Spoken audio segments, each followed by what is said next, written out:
ugly side of the beautiful game, why football is still struggling to kick out racism. And the world's biggest sport is loved on the planet's biggest continent. So why do so few Asian players make it to the top? I'm Martin Stanford. This is Insight.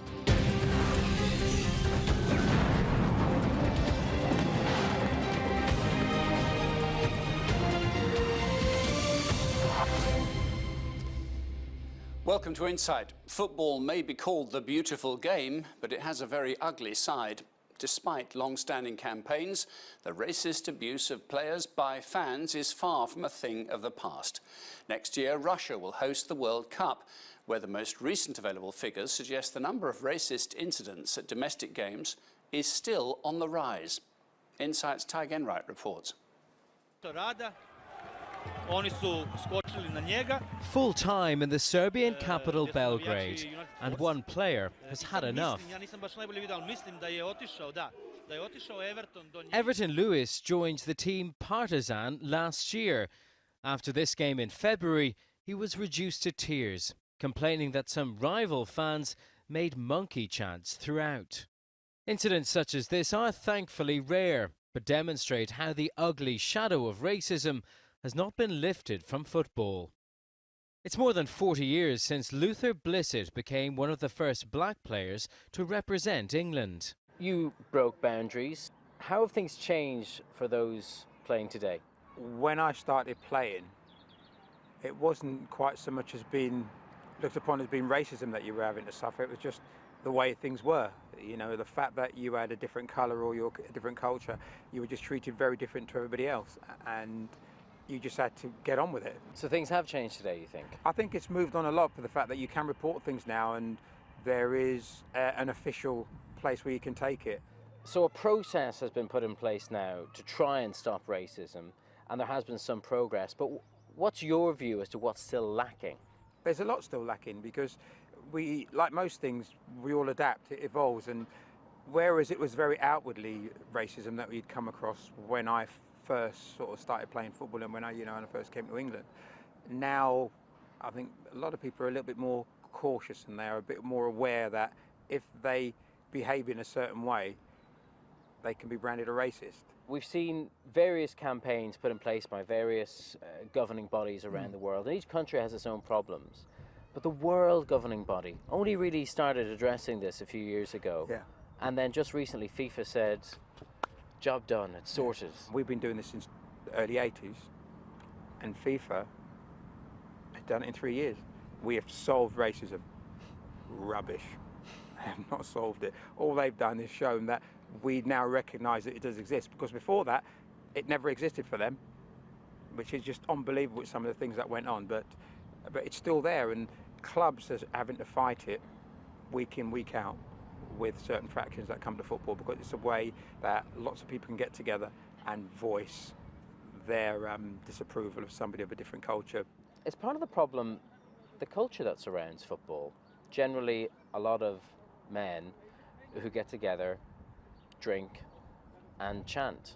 Yeah, it is. I mean, football being the tribalistic thing that it is, you know, players-wise as well as the people that support and follow it, it's a great place to turn up and shout, and they feel they can scream and shout whatever they like at those guys. But it does matter because they're people and they all have feelings.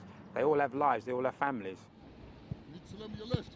Football is and should be a family game, a sport that everyone can enjoy together.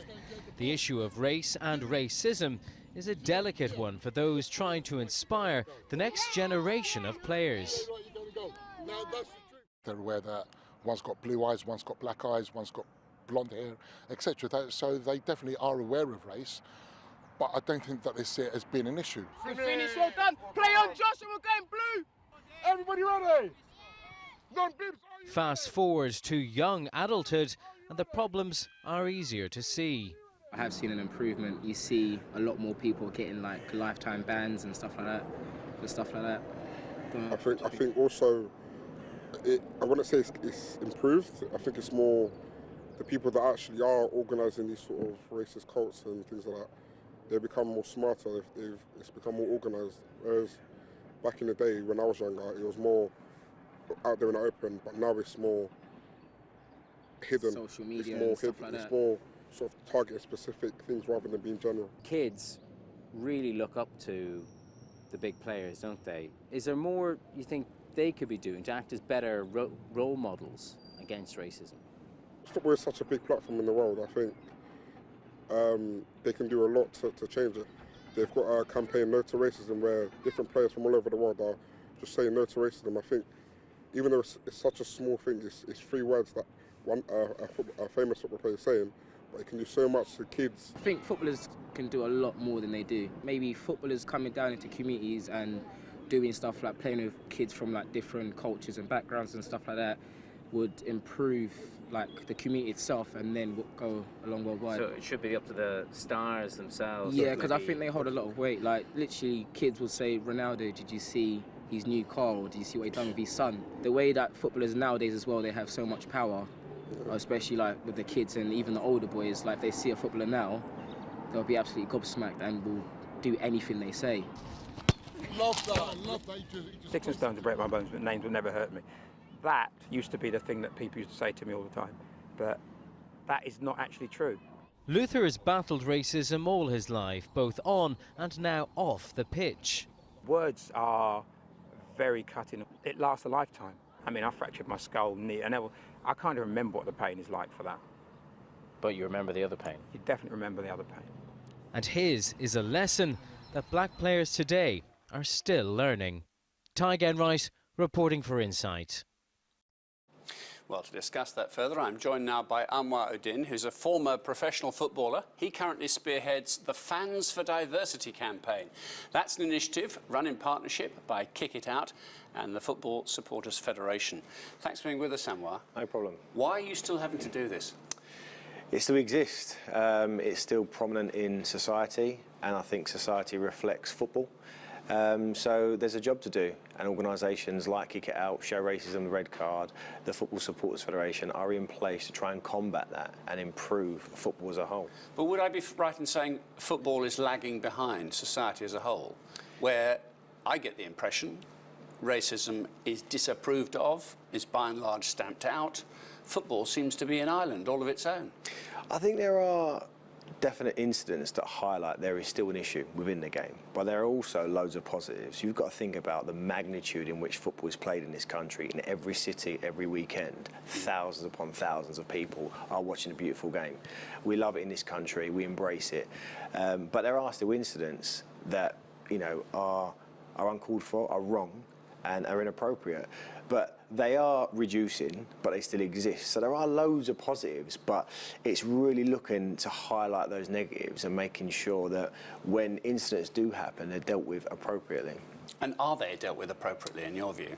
Are the sanctions strong enough? I think in recent times there have been some high-profile incidents when it comes to high-profile players, and we've seen sanctions like bans and fines, but I think there needs to be more of them across the board. If you're a Premier League player and you do something wrong on Sky, everyone knows about it, but what about the League 2 player? What about the player in a non-league who does the same thing? And because it's not as, you know, as profiled as the bigger game, I still think they should have the same punishment, because, you know, there is no flexibility when it comes to that. It's wrong and we don't need it in our game, and players need to be aware of that.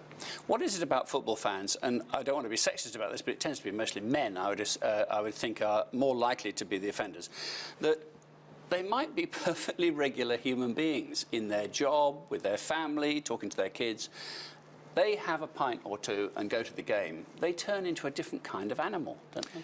I think if you look about where we've come, the game 30 years ago was probably very male-dominated. It's changing, but it can't go from one extreme to the other very quickly. It's taking its time. There has to be a transition. So, yeah, 30 years ago, it was full of men going to the game, having a drink, chanting, singing, having a laugh.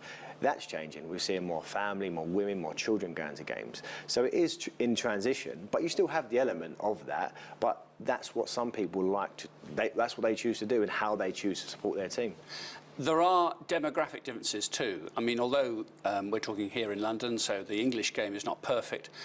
Continental Europe, the game got a few incidents going on, but as we go further east, and I'm looking ahead to Russia now, next year, World Cup, as we've heard in our report, there are a greater number of instances of this kind of behaviour in those countries, aren't there? More definite. I mean, I don't ever like to compare two countries because it's like, you know, comparing an apple and a banana. Sure. It's very, very different. However, in this country, I think we are in a better place in comparison to the likes of Russia, for example, because incidents happen, they don't have the punishments, and it seems as though players, they don't want to go and play football in those countries, and fans don't want to go and watch football in those countries because of the environment that exists in those countries. And they don't have the punishments.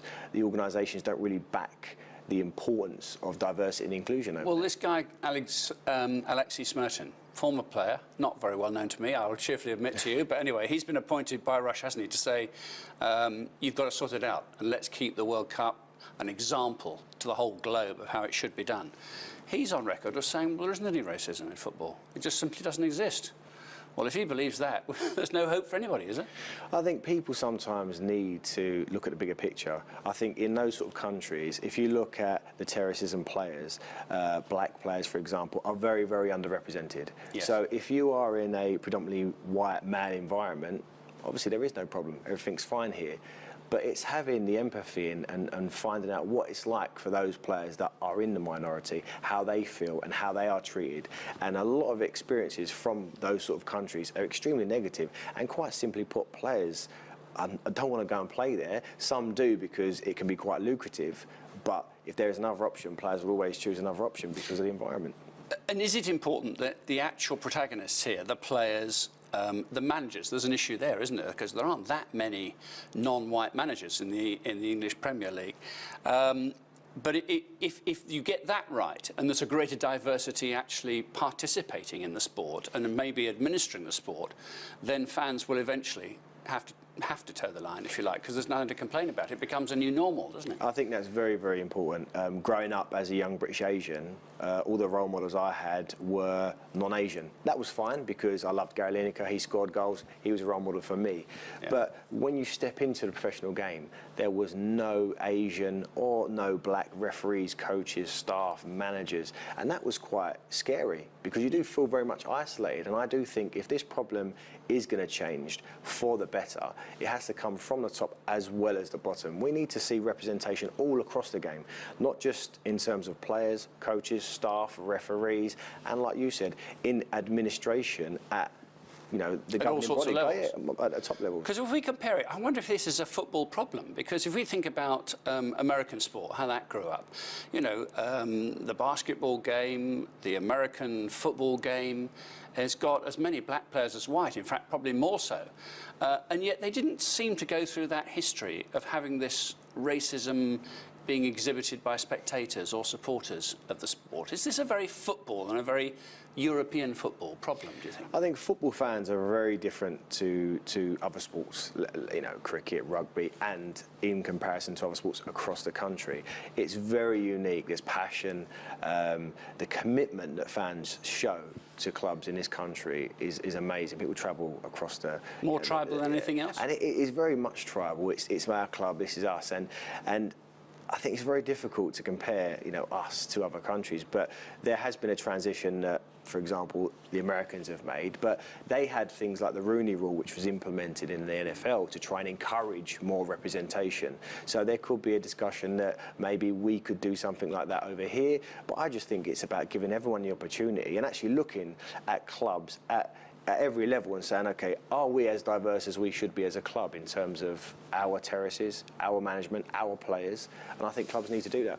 OK, and we're going to pause there and come back to talk some more in just a moment. You're watching Insight. We'll ask why there are so few Asian football players in the world's top leagues.